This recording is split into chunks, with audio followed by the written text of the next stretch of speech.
Hyderabad నాంపల్లిలోని furniture shop లో ఇంకా మంటల అదుపులోకి రాలేదు. 4 ఫైర్ ఇంజిన్లతో మంటలను అదుపు చేస్తున్నారు. రైట్, ఇదే విషయానికి సంబంధించి పూర్తి అప్డేట్స్ మా ప్రతినిధి స్వామి లైవ్ ద్వారా అందిస్తారు. స్వామి, ప్రస్తుతం అక్కడ పరిస్థితి ఏంటి?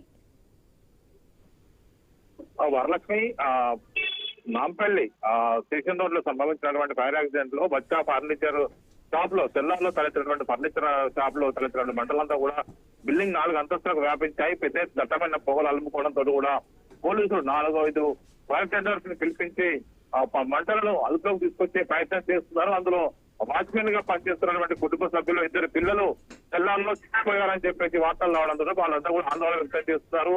స్కూల్కి వెళ్లకుండా పిల్లలంతా కూడా లోపటే ఉన్నారని చెప్పేసి తల్లిదండ్రులు లబ్బోదిబ్బమంటున్నారు. అక్కడ వెంటనే పోలీస్ సిబ్బంది, స్థానిక పోలీస్ సిబ్బంది, అదేవిధంగా ఫైర్ సిబ్బంది అంతా కూడా రంగంలో దిగి మంటల్ని అదుపులోకి తీసుకొచ్చే ప్రయత్నం చేస్తున్నారు. ఇప్పటికే మంటలైతే అదుపులోకి ఇంకా రాలేదు, అదుపులోకి తీసుకొచ్చే ప్రయత్నం చేస్తున్నారు. ఇంకా వైపు రెస్క్యూ ఆపరేషన్ కొనసాగుతుంది.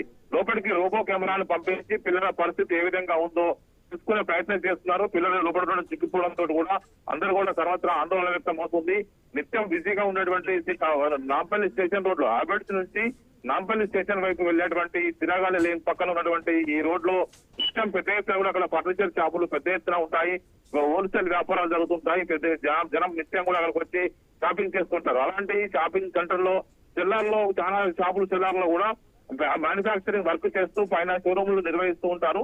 ఇప్పుడు ఈ షాప్ కు సంబంధించి కూడా చెల్లార్లో వాచ్మెన్ కుటుంబం వాళ్ళ చిక్కిపోవడంతో కూడా వారి పిల్లలంతా ఉన్నారని చెప్పి తెలిసింది.